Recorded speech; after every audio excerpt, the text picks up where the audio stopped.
"If you don't like living with us, feel free to leave," Jennifer said, standing in my kitchen like she owned the place. 10 minutes later, she was screaming for the police, claiming I'd lost my mind. What she didn't expect was that I'd been recording our conversation the entire time. If you're watching this, subscribe and let me know where you're watching from. Let me tell you how I ended up packing my daughter-in-law's belongings while she called 911 on me. It started 8 months ago when my son Daniel lost his job at the accounting firm. "Just temporarily, Mom," he'd said, showing up at my door with Jennifer and their 2 suitcases. "Until I get back on my feet." I'm Margaret Walsh, 67 years old, and apparently naive enough to believe that temporarily meant what it used to mean. My husband Robert left me this beautiful 4-bedroom house in Maple Heights when he passed 2 years ago, along with a comfortable retirement that I'd earned through 40 years of teaching high school English. What I didn't realize was that I'd just invited 2 parasites into my home. "Mom, you're being ridiculous," Daniel had said that Tuesday morning, when I suggested maybe 8 months was long enough for a temporary stay. "Jennifer and I contribute to this household." Contribute. That's rich. Considering they'd paid exactly $0 in rent, utilities, or groceries since moving in. Jennifer worked part-time at a salon and spent most of her income on designer coffee and online shopping.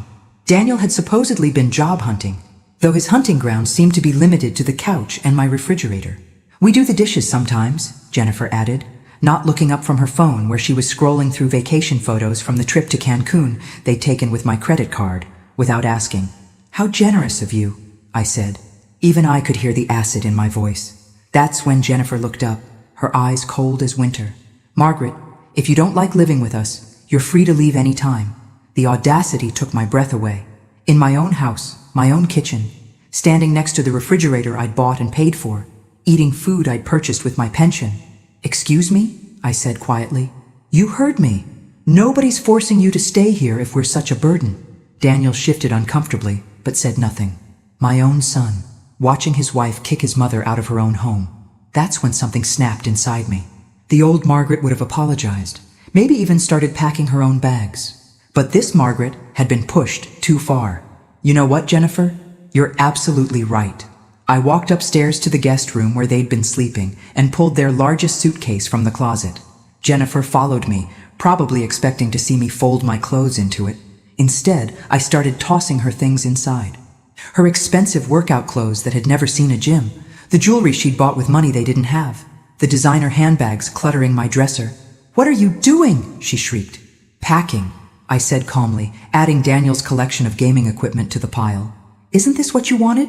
Not our stuff." "Your stuff!" I paused, holding one of her ridiculously overpriced sweaters. "Oh, honey, I'm not the one who needs to leave. This is my house. My name is on the deed." Her face went white, then red, then purple. She pulled out her phone and started dialing frantically. "Yes, I need police and an ambulance," she said, her voice suddenly shaky and tearful. "My mother-in-law is having some kind of breakdown. She's acting completely erratic, and I'm scared for everyone's safety." Mother-in-law? Since when was I family? "She's threatening us and packing our belongings. I think she might be having a psychotic episode." I kept packing, amazed at how calm I felt. Let her call whoever she wanted. This was still my house. What I didn't know was that Jennifer had been planning this moment for months. 7 minutes after Jennifer's dramatic phone call, my doorbell rang. Through the window, I could see 2 police officers and a paramedic standing on my porch. Behind them was a black sedan I didn't recognize. "Mrs. Walsh?" The older officer was polite but cautious. "We received a call about a disturbance." "Please come in," I said, stepping aside, though I'm not sure what disturbance they're referring to. Jennifer appeared at the top of the stairs, her face streaked with what looked like genuine tears. "Officers, thank God you're here." She just started throwing our things around, shouting about how we don't belong here. I've never seen her like this. The younger officer looked between us. "Ma'am, is this your residence?" "Yes, it is. I've lived here for 32 years. "And you, miss?" "I'm Jennifer Walsh, Daniel's wife. Daniel is Margaret's son. We've been staying here to help take care of her since her husband died." "Help take care of me?" I almost laughed. The woman who couldn't remember to flush the toilet was taking care of me? "Mrs. Walsh," the older officer said gently, "your daughter-in-law says you were packing their belongings and asked them to leave. Can you tell us what happened?" "Certainly. Jennifer told me that if I didn't like living with them, I was free to leave. Since this is my house, I suggested they might be the ones who should leave instead. The paramedic stepped forward. He was young, probably fresh out of training. Mrs. Walsh, I'm going to ask you a few questions, just to make sure you're feeling okay. Can you tell me what day it is? Tuesday, October 15th. It's 2:30 in the afternoon, and I'm feeling perfectly fine, thank you. Do you know who the president is? I rattled off the current political information, my address, my social security number, and even recited the opening lines of Hamlet for good measure. The paramedic looked confused. She seems completely lucid, he said to the officers. That's when the man from the black sedan appeared. He was tall, silver-haired, and wore an expensive suit that screamed private practice. Officers, I'm Dr. Bradley Cooper. I'm a psychiatrist, and Mrs. Walsh has been one of my patients. I stared at him. I beg your pardon? I've never seen you before in my life. Margaret, Dr. Cooper said in that condescending tone medical professionals use on difficult elderly patients. You came to see me last month about your memory issues and paranoid thoughts about your family. That's impossible. I don't have memory issues, and I certainly don't have paranoid thoughts. Jennifer descended the stairs slowly, her tears flowing freely now. Mom, you don't remember? You've been so confused lately. Last week you accused Daniel and me of stealing your credit cards. Because you did steal my credit cards. The words came out louder than I intended. And I saw the officers exchange glances. Dr. Cooper nodded sagely. This kind of angry denial is very common with dementia patients. They often accuse family members of theft or conspiracy. I do not have dementia. Mrs. Walsh, the older officer said carefully. Would you mind if we took a look around? Just to make sure everything's okay?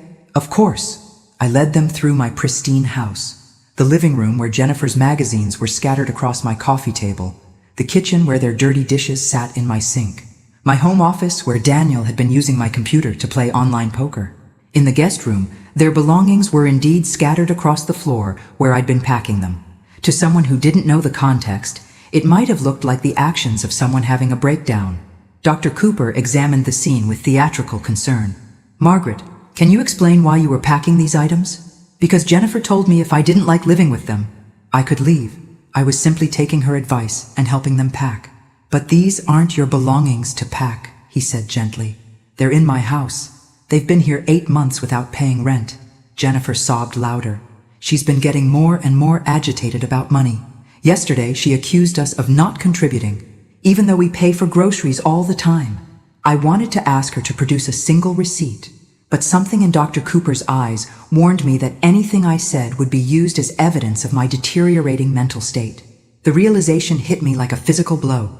This wasn't a spontaneous breakdown response. This was planned. Mrs. Walsh, we'd like you to come with us to the hospital, Dr. Cooper said, his voice dripping with false compassion. Just for observation, a few tests to make sure you're okay. And if I refuse? Well, the older officer interjected. We can't force you, but Dr. Cooper here has some concerns about your mental state. I looked around my living room at the assembled cast of my apparent breakdown. Jennifer clutching tissues. Daniel hovering uselessly in the background. 2 cops who clearly wanted to be anywhere else. A paramedic checking his watch. And a psychiatrist I'd never met claiming to be my doctor. You know what? I'll go to the hospital, but I want to call my attorney first. Margaret, Jennifer said quickly, you don't need an attorney. We're family. We just want you to get better. Family. Right. The same family that had been living in my house rent-free while telling me I could leave if I didn't like it. I picked up my phone and dialed Margaret Chen, my lawyer who'd handled Robert's estate. She answered on the second ring. Margaret, it's Maggie Walsh. I need you to meet me at Maple Heights General. Apparently I'm having a psychiatric evaluation. What? Maggie, what's going on? I'll explain when you get there. I hung up before anyone could object. Dr. Cooper frowned. Mrs. Walsh, involving lawyers at this stage might complicate things unnecessarily. Doctor? Since I've never met you before, and you're not actually my physician, I think having legal representation is perfectly reasonable. The younger cop looked confused. Wait, if she's never met you, how are you her doctor? Dr. Cooper's smooth facade cracked slightly. Mrs. Walsh is clearly confused about our previous sessions. When exactly did these sessions take place? I asked sweetly. Patient confidentiality prevents me from... Oh, you can discuss my supposed memory issues and paranoid thoughts in front of the police, but you can't tell me when I supposedly visited your office? Jennifer stepped forward quickly. Mom, you don't remember because of the confusion. That's why Dr. Cooper is here to help. Jennifer, in 30 years of marriage to your father-in-law, I never once had memory issues. I balanced our checkbook, managed my classroom of 30 teenagers, and could tell you every birthday and anniversary in the family. But somehow, in the 8 months since you moved in, I've developed sudden onset dementia? The older officer was starting to look skeptical. Dr. Cooper, do you have documentation of your previous treatment of Mrs. Walsh? The records are at my office, he said stiffly. Which office? I asked. What's your practice called? Where is it located? Another crack in the facade. I don't think this hostile interrogation is helpful for the patient's mental state. Hostile interrogation? I laughed. Officer, I'm asking a man who claims to be my doctor to provide basic information about his practice. If that's hostile, then I guess I really am losing my mind. Jennifer was looking nervous now, glancing between Dr. Cooper and the police officers. Can we just get her to the hospital? She clearly needs help. That's when Margaret Chen arrived. She swept through my front door like an avenging angel in a navy blue suit, her briefcase in one hand and her phone in the other. Which one of you is Dr. Cooper? She asked without preamble. The silver-haired man stepped forward. I am. And you are? Margaret Chen, Mrs. Walsh's attorney. I just called the state medical board. Funny thing about Dr. Bradley Cooper. He had his license suspended 6 months ago for participating in fraudulent psychiatric holds. The room went dead silent. That's impossible, Jennifer whispered. Oh, it's very possible. Dr. Cooper here has quite the reputation for helping families commit elderly relatives against their will, usually for a substantial fee. Dr. Cooper was already backing toward the door. There's been some misunderstanding. The only misunderstanding, Margaret Chen said coldly, is thinking you could run this scam in my client's house. As the fake doctor fled and the police officers started asking Jennifer very pointed questions, I realized this was just the beginning. The next morning, I sat in Margaret Chen's office drinking coffee from real china cups while she spread documents across her mahogany desk. After the police had taken statements and Dr. Cooper had vanished into the night, Jennifer and Daniel had retreated to the guest room, presumably to plan their next move. How long has this been building? Margaret asked, adjusting her reading glasses. 8 months officially, though I think Jennifer's been sizing up my house since the day she met Daniel. I took a sip of coffee. She always had an opinion about how I could better utilize my space. Margaret nodded. The fake psychiatric hold is a sophisticated scam. Dr. Cooper, his real name is Brian Kellerman, by the way, has been running this operation in 3 different states. How does it work? Family member calls claiming elderly relative is having a breakdown. Kellerman arrives, poses as the person's doctor, convinces police the person needs emergency psychiatric hold. Once the person is committed, the family has 72 hours to initiate guardianship proceedings. The implications hit me like ice water. They were trying to have me declared incompetent. Exactly. Your daughter-in-law would become your legal guardian with control over your assets, your house, your medical decisions. Everything. I thought about Jennifer's confident demeanor yesterday. The way she'd seemed so prepared with her tears and her story about my memory issues. This wasn't spontaneous. She's been planning this. Margaret pulled out another file. I did some research on Jennifer Walsh last night. Fascinating woman. Before she married your son, she was Jennifer Parker, then Jennifer Martinez, then Jennifer Thompson. 3 marriages, 3 elderly spouses. Her first husband was 72. Left her his condo in Florida when he died of a sudden heart attack. Second husband was 68, left her his investment portfolio after a convenient fall down the stairs. Third husband was 75, signed over his assets to her just weeks before he was found dead in his pool. My hands were shaking. And now she's married to my son, who's 42 and completely healthy, but his mother, Margaret let the sentence hang. His mother is 67, with a paid-off house and a substantial retirement account. Bingo. Daniel might not even know what Jennifer's really planning. Some of these women are very skilled at manipulation. I stood up and walked to Margaret's window, looking out at the busy street below. Normal people going about their normal lives, unaware that predators like Jennifer existed. What do? First, we document everything. I want you to install security cameras in your house today. Record every conversation, every interaction. Second, we contact the other jurisdictions where Jennifer operated. Build a pattern of behavior. And third, Margaret smiled grimly. Third, we give Jennifer Walsh exactly what she deserves. That afternoon, I returned home to find Jennifer in my kitchen, making herself a sandwich. She looked up when I entered, her expression carefully neutral. "How are you feeling today?" "Mom?" "Mom." She'd never called me that before yesterday. "I'm feeling quite well, thank you. Although I am curious about something." "What's that?" She was being so careful, so concerned. The perfect daughter-in-law tending to her confused mother-in-law. "I was wondering about your previous marriages." Jennifer's hand froze halfway to the mustard jar. "My what?" "Your previous husbands. I met the most interesting police detective today. He had some fascinating stories about recent widow Jennifer Parker, Jennifer Martinez, and Jennifer Thompson." The color drained from her face. "I don't know what you're talking about." "Of course you don't." I opened my purse and pulled out the small recording device Margaret had given me. "Just like you don't know Dr. Cooper's real name is Brian Kellerman, and he's a convicted fraud." Jennifer stared at the device like it was a snake. "You can't record me without my permission. Actually, in a one-party consent state like ours, I can record any conversation I'm participating in, especially in my own house." She was backing toward the door now, her mask of concern completely gone. "Daniel!" My son appeared from the living room, remote control still in his hand. "What's wrong?" "Your mother is recording us. She's completely paranoid." Daniel looked confused. "Mom, why are you recording Jennifer?" "Because your wife has been married 3 times before you, and all 3 of her previous husbands are dead." The remote control clattered to the floor. Daniel stood frozen in my living room, staring at Jennifer like he'd never seen her before. "That's not true," he said finally, but his voice lacked conviction. "Show him the documents, Margaret," I said into my phone, which was connected to a conference call with my attorney. Margaret's voice came through the speaker clearly. "Daniel, I'm emailing you the death certificates and marriage licenses right now. Your wife was married to Robert Parker in 2018. He died 6 months later. Then to Carlos Martinez in 2019. He died 8 months after the wedding. Then to William Thompson in 2021. Dead in 4 months. Jennifer finally found her voice. "Those were coincidences. I can't help it if I attracted older men who had health problems." "Older men," I repeated. "Robert Parker was 72. Carlos Martinez was 68. William Thompson was 75.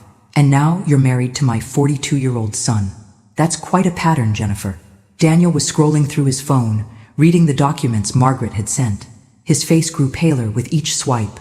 "Jennifer," he said quietly, "you told me you'd only been married once before. To a man who died in a car accident. I didn't want you to think I was unlucky in love," she said, trying to recapture her sweet, vulnerable tone. "People judge widows, especially young widows." Young? Jennifer was 39 years old and looked every day of it under her carefully applied makeup. "What about Dr. Cooper?" Daniel asked. "The man who was here yesterday claiming to be Mom's psychiatrist?" Jennifer's eyes darted between us.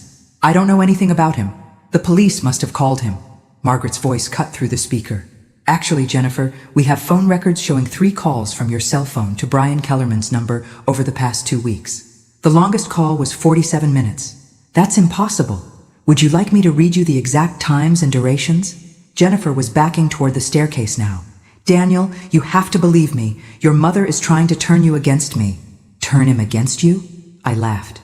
"Jennifer, you tried to have me committed to a psychiatric facility yesterday. You called a fake doctor to my house and told the police I was having a breakdown.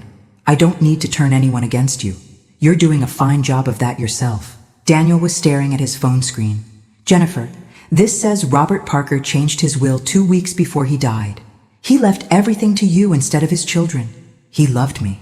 His children were horrible to him. And Carlos Martinez signed over power of attorney to you the day before he fell down the stairs. He was getting forgetful. I was helping him manage his affairs. William Thompson transferred his bank accounts to your name 3 days before he drowned in his pool." Jennifer's voice was getting higher, more desperate. "These are all coincidences. You're making it sound like I killed them." The room went silent. She'd said the quiet part out loud. Daniel set his phone down slowly. "Jennifer, did you kill those men?" "Of course not. I loved them. They were good to me. It's not my fault they died."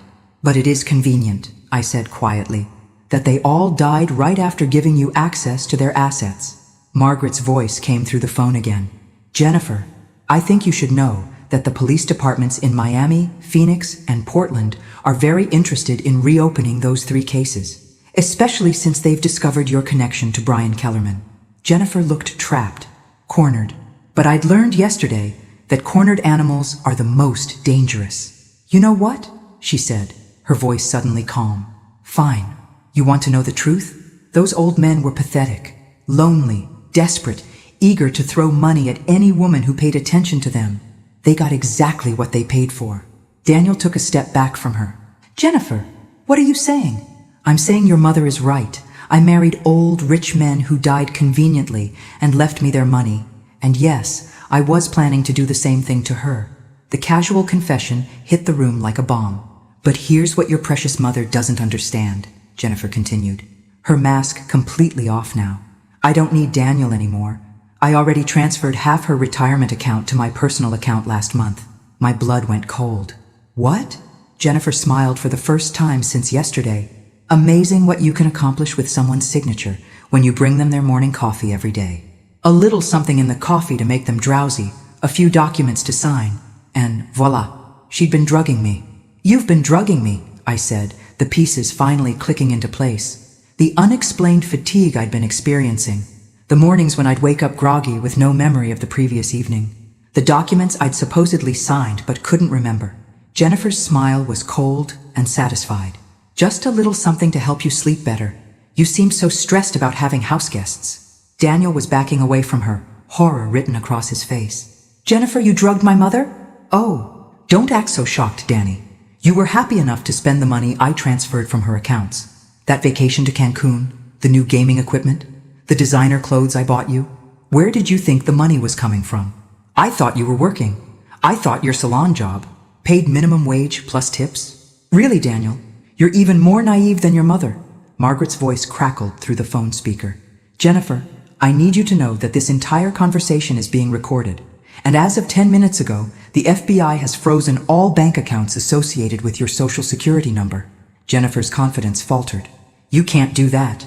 Actually, when someone is suspected of serial elder fraud across multiple states, the federal government can do quite a lot. In fact, Agent Sarah Mitchell should be arriving at the house any moment now. As if on cue, the doorbell rang. Through the window I could see black SUVs lining my street. You set me up, Jennifer whispered. No, I said, standing up straighter than I had in months. I protected myself. There's a difference. The FBI agents were professional and efficient. Agent Mitchell, a woman about my age with steel gray hair and kind eyes, took Jennifer into custody while explaining her rights. The irony wasn't lost on me that Jennifer was being read the same rights she'd tried to strip away from me. Mrs. Walsh, Agent Mitchell said after Jennifer had been taken away, we're going to need you to come to the field office tomorrow to give a full statement. But I want you to know how brave you were to come forward. I didn't come forward. I was just trying to keep them from kicking me out of my own house. Agent Mitchell smiled. Sometimes the bravest thing we do is simply refuse to be victims. After the agents left, Daniel and I sat in my living room in awkward silence. He looked older somehow, smaller. The man who'd watched his wife insult me in my own kitchen was gone, replaced by someone who was clearly questioning everything he thought he knew about his life. Mom, he said finally, I didn't know about any of it. I swear to you, I had no idea what Jennifer was doing. I studied his face, looking for the truth. But you knew she was disrespectful to me. You heard her tell me to leave my own house. And you said nothing. He nodded miserably. You're right. I was weak. I was so grateful that someone wanted to be with me after I lost my job. I didn't want to rock the boat. And now? Now I realize I chose a woman who was planning to murder my mother over the son who let her get away with it. He looked up at me with tears in his eyes. Can you ever forgive me? I reached over and took his hand. Daniel, you're my son. I love you. But you need to understand that respect isn't optional. Not in my house, not in my life. I understand. And Mom, I'm going to find my own place. You deserve to have your house back. I squeezed his hand. One thing at a time. First, we're going to figure out how much money Jennifer stole and get it back. Then we're going to make sure she never has the opportunity to hurt another family. What I didn't tell him was that I'd already decided what I was going to do with the money once we recovered it. Jennifer Walsh thought she could prey on vulnerable seniors with impunity. She was about to learn how wrong she was. 3 weeks after Jennifer's arrest, I was sitting in Agent Mitchell's office, staring at a number that made my head spin. She stole $347,000 from you over 8 months, Agent Mitchell said, sliding the bank statements across her desk. But here's what's interesting. She only spent about $60,000 of it. Where's the rest? That's what we're trying to figure out. Jennifer was part of a larger operation. We think your case was just one piece of a much bigger puzzle. I leaned back in the uncomfortable government-issued chair. How much bigger? Agent Mitchell pulled out a thick file. We've identified at least 15 other victims across 6 states, all elderly, all targeted the same way. Fake psychiatric holds, fraudulent power of attorney documents, forged signatures. 15 people like me? 15 people who weren't as smart as you, she corrected. Most of them are now in nursing homes, declared incompetent by courts, their assets controlled by loving family members who are actually part of this network. The scope of it was staggering. Jennifer was working with other people?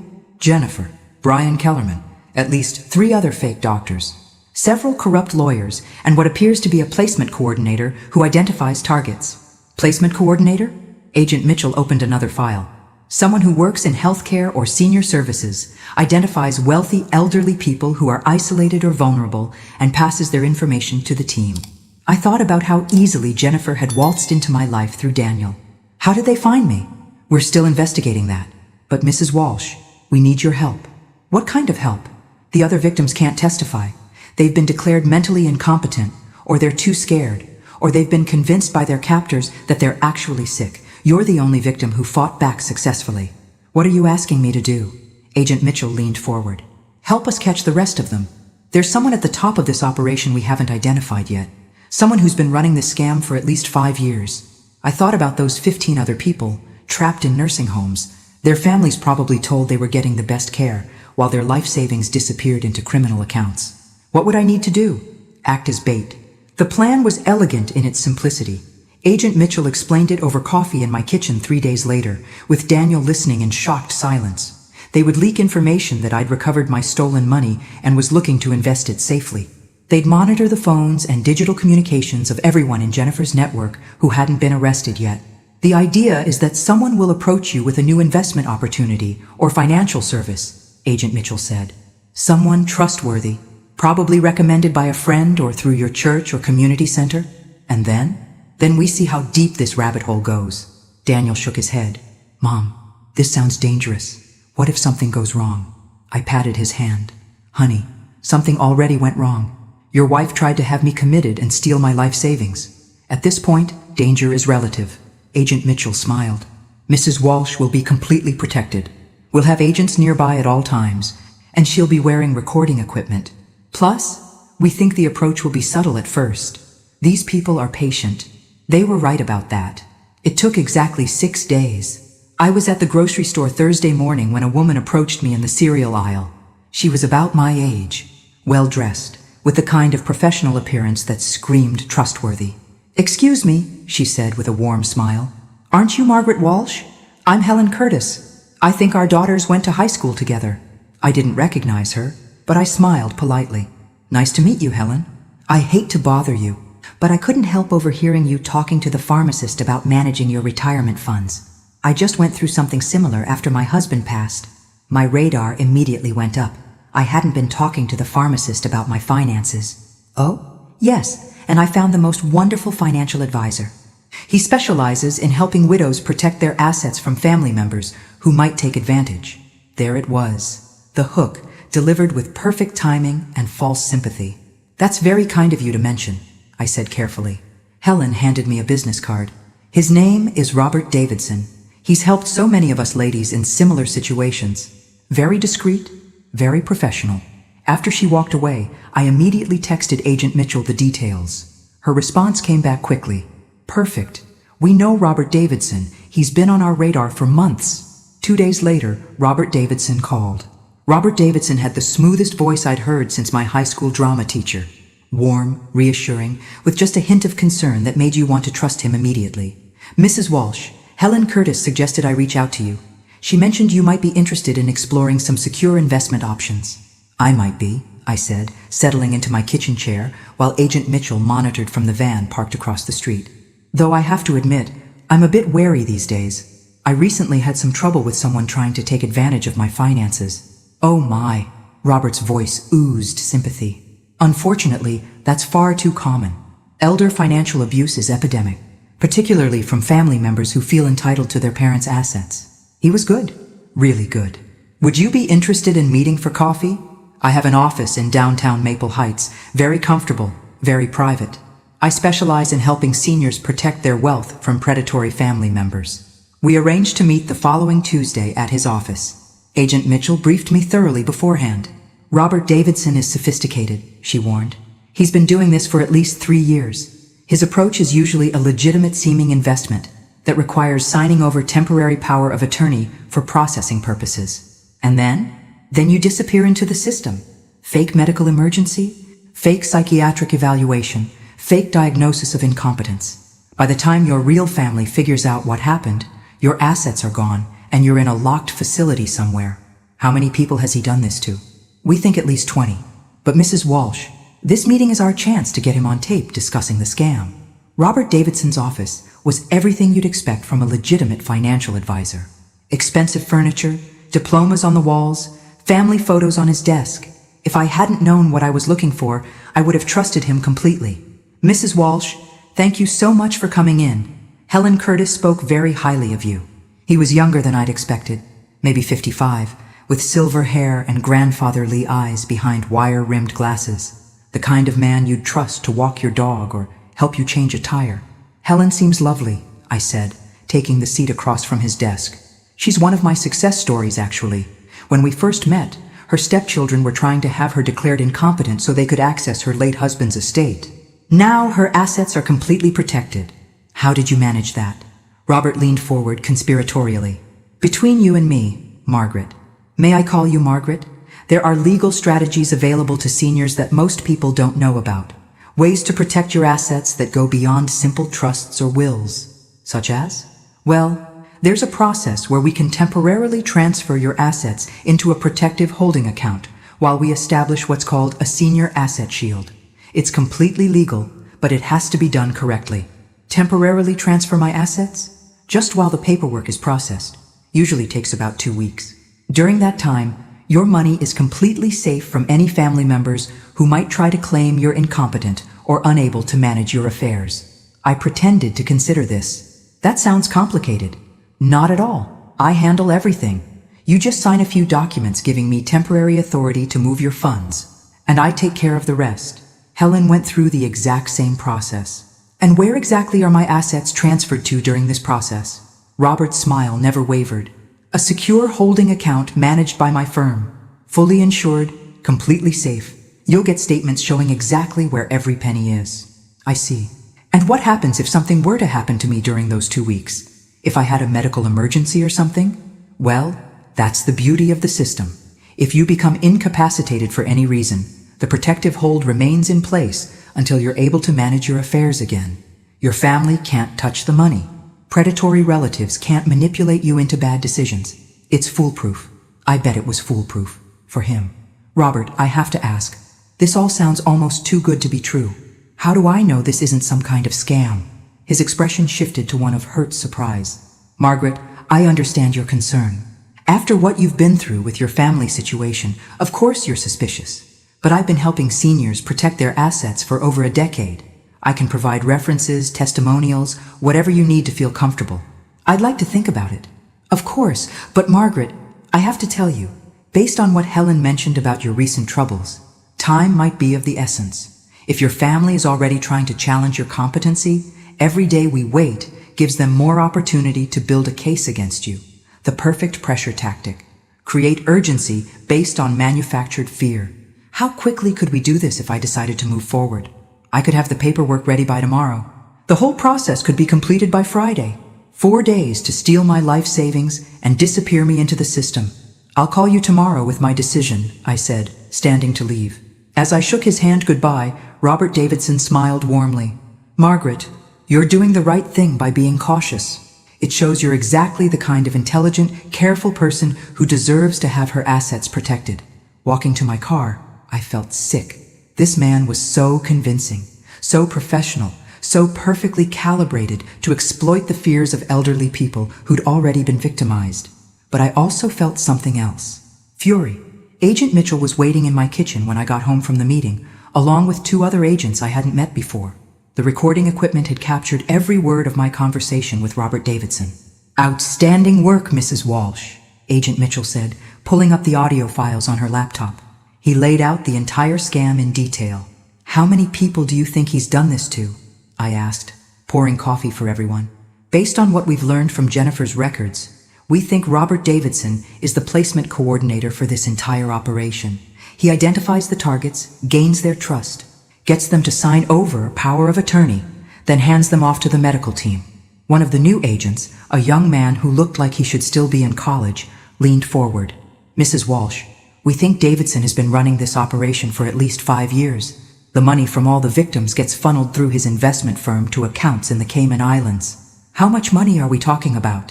Conservatively, about $12 million. I set my coffee cup down hard. $12 million stolen from elderly people? Minimum. And that's just from the cases we know about. Agent Mitchell pulled out another file. "Mrs. Walsh, we want to move forward with the operation, but we need you to understand the risks. If Davidson suspects anything, if we move too fast, he could disappear. We might never catch him. What do you need me to do? Call him tomorrow and agree to the asset protection plan. We'll have agents positioned around his office and recording everything. When he has you sign the power of attorney documents, we'll have enough evidence to arrest him. And what about the people he's already victimized? The ones in nursing homes? Once we arrest Davidson and get access to his records, we can start the process of getting them released and their money returned. But it's going to take time. Some of them have been in the system for years." That night, I couldn't sleep. I kept thinking about Helen Curtis, who had approached me so smoothly in the grocery store. Was she a victim who'd been turned into a recruiter? Or was she part of the operation from the beginning? I also thought about the 15 people Agent Mitchell had mentioned. 15 seniors sitting in nursing homes right now, probably being told by staff that their families didn't want to see them anymore, that they were too sick to manage their own affairs. 15 people who had no idea that their life savings had been stolen while they were being slowly drugged into compliance. At 3 in the morning, I got up and made a list of questions I wanted to ask Robert Davidson. If I was going to help bring down this operation, I was going to do it right. The next day, I called Davidson's office. "Margaret, I was hoping to hear from you. Have you made a decision about the asset protection plan?" "I have. I'd like to move forward." "Wonderful. Can you come in this afternoon?" "I've already prepared all the necessary documents." "Actually, Robert, I was wondering if we could meet somewhere more private. Your office felt a bit formal yesterday. Is there somewhere quieter we could go?" There was a pause. "Where did you have in mind?" "What about my house? I'd feel more comfortable reviewing financial documents in my own home." Another pause. Longer this time. "I suppose that would be acceptable. Would 3 o'clock work for you?" "Perfect." After I hung up, I called Agent Mitchell. "He's coming to my house this afternoon." "Even better. We can wire the entire house for sound and video." "Mrs. Walsh, by the end of today, we should have enough evidence to take down the entire network." At 2:45 that afternoon, I was sitting in my living room watching through the window as Robert Davidson pulled into my driveway. He carried a leather briefcase and looked exactly like what he was pretending to be. A trustworthy financial advisor making a house call to help an elderly client. What he didn't know was that FBI agents were positioned in 3 houses on my street, that my entire house was wired for audio and video, and that the little old lady he was planning to victimize had already figured out his game. I opened the door with my best grateful widow smile. "Robert, thank you so much for coming to my house. This feels much more comfortable." "Of course, Margaret. I want you to feel completely at ease with this process." As I led him into my living room, I wondered how many other elderly people had heard those exact words just before signing away their freedom. But today was going to be different. Today, Robert Davidson was going to get a taste of his own medicine. Robert Davidson spread the documents across my coffee table with the practiced efficiency of someone who'd done this many times before. Powers of attorney, asset transfer forms, medical directives, everything needed to steal a life. "Now, Margaret, I want you to understand exactly what each of these documents does," he said, his voice warm and reassuring. "This first one gives me temporary authority to move your assets into the protective holding account." I picked up the power of attorney document and pretended to read it carefully. "Robert, this language is quite broad. It says you have authority over all my financial and medical decisions. Only temporarily, and only for your protection. Once the asset shield is in place, the power of attorney becomes inactive. And when exactly does it become inactive? He hesitated for just a moment.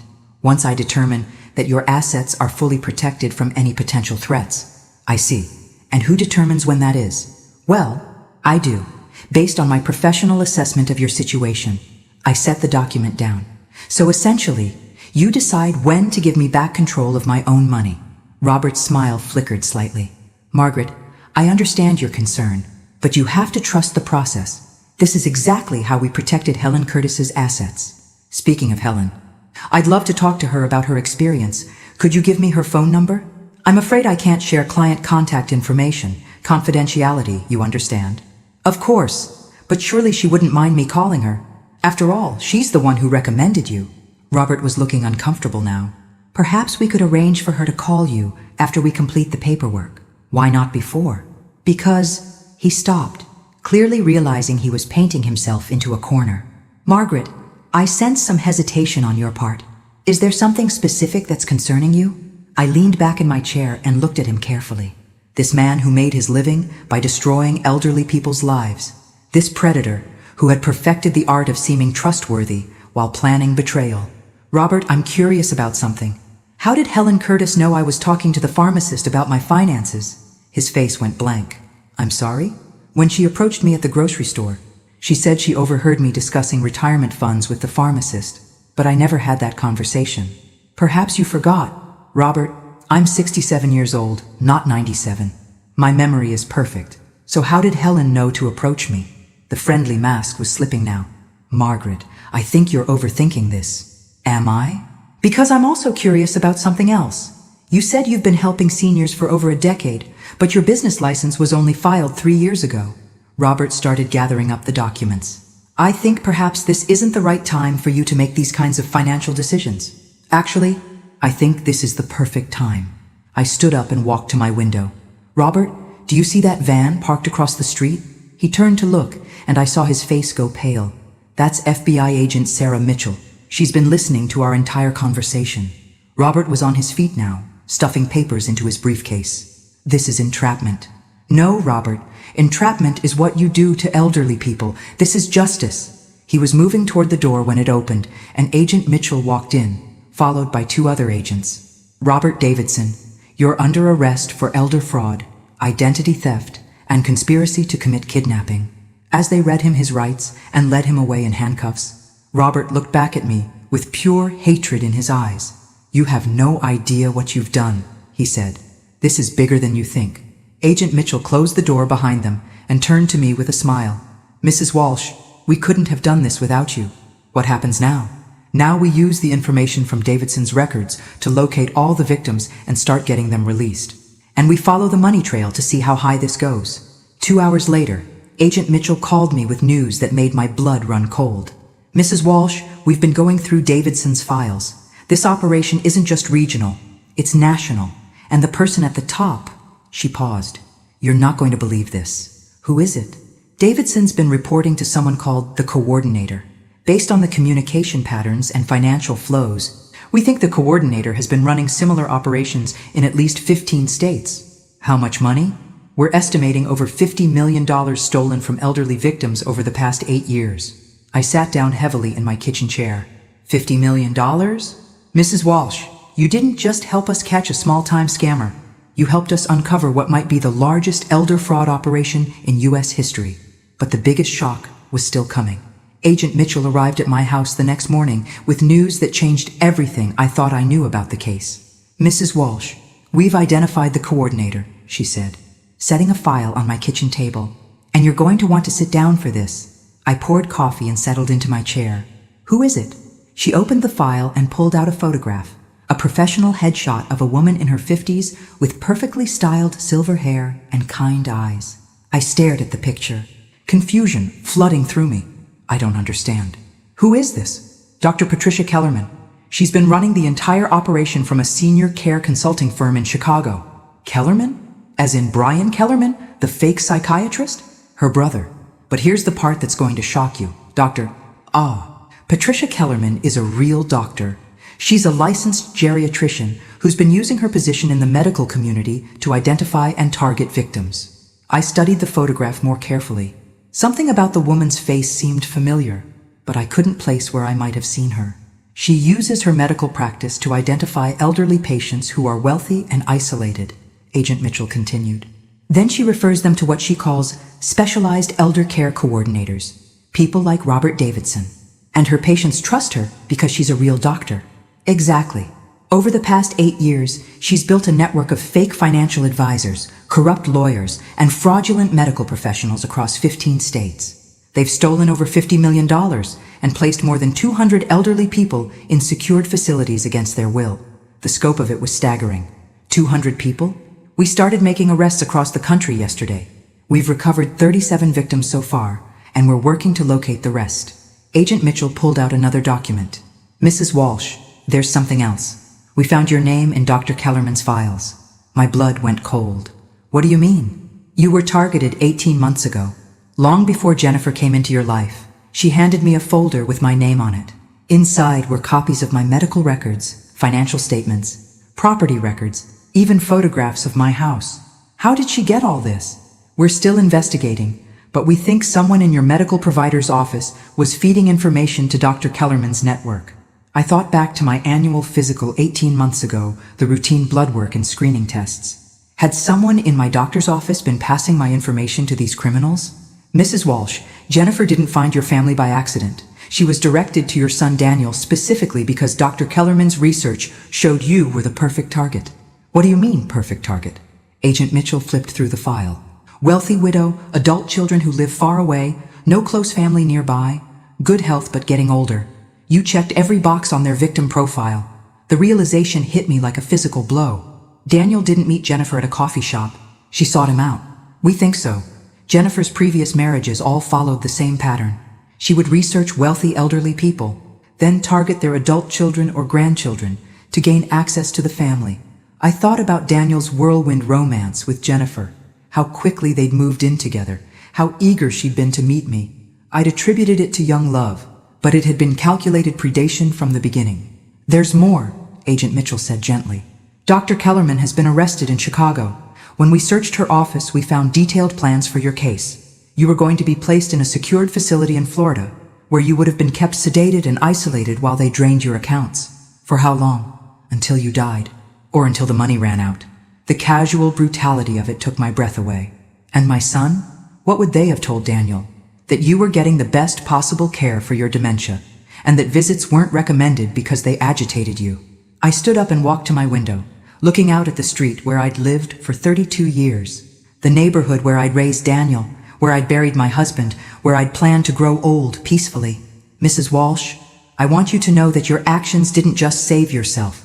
Because of what you did, we've been able to rescue dozens of other victims and shut down the largest elder fraud operation we've ever encountered. I turned back to Agent Mitchell. What happens to the money they stole? We're working to return as much as possible to the victims. In your case, we've recovered all of your funds plus interest. And the people who were placed in facilities? We're working with state authorities to get them released and reunited with their real families. It's going to take time, but we'll get them home. That afternoon, I sat in my garden with a cup of tea, thinking about everything that had happened. 6 months ago, I'd been a lonely widow, letting her son and his wife take advantage of her kindness. Today, I was a woman who had brought down a criminal empire. My phone rang. It was Daniel. Mom, I just saw the news. Dr. Kellerman's arrest is all over the television. I know. They're saying you helped the FBI catch the whole network. I did what needed to be done. There was a long pause. Mom, I'm so proud of you. And I'm so sorry for everything Jennifer put you through. For everything I let her put you through. Daniel, you were a victim too. Jennifer manipulated you just like she tried to manipulate me. But you fought back. You refused to be a victim. I smiled, watching a cardinal land on my bird feeder. Sometimes the most dangerous thing you can do to a predator is refuse to be prey. 6 months later, I received a letter from the Department of Justice thanking me for my service in taking down the Kellerman network. The operation had rescued 187 elderly victims and recovered $42 million in stolen assets. But the real reward came 3 weeks after that, when a woman named Dorothy Miller called to thank me. She'd been one of Dr. Kellerman's victims, trapped in a facility in Nevada for 14 months while her assets were drained. Mrs. Walsh, she said, her voice strong and clear. "Because of what you did, I'm back in my own home with my own family. You gave me my life back." That evening, sitting in my living room where Jennifer had once tried to convince police I was having a breakdown, I realized something important. I wasn't the same woman who had let her daughter-in-law walk all over her. I wasn't the grieving widow who had been too polite to stand up for herself. I was Margaret Walsh, 67 years old, and I was nobody's victim. Thanks for listening. Don't forget to subscribe and feel free to share your story in the comments. Your voice matters.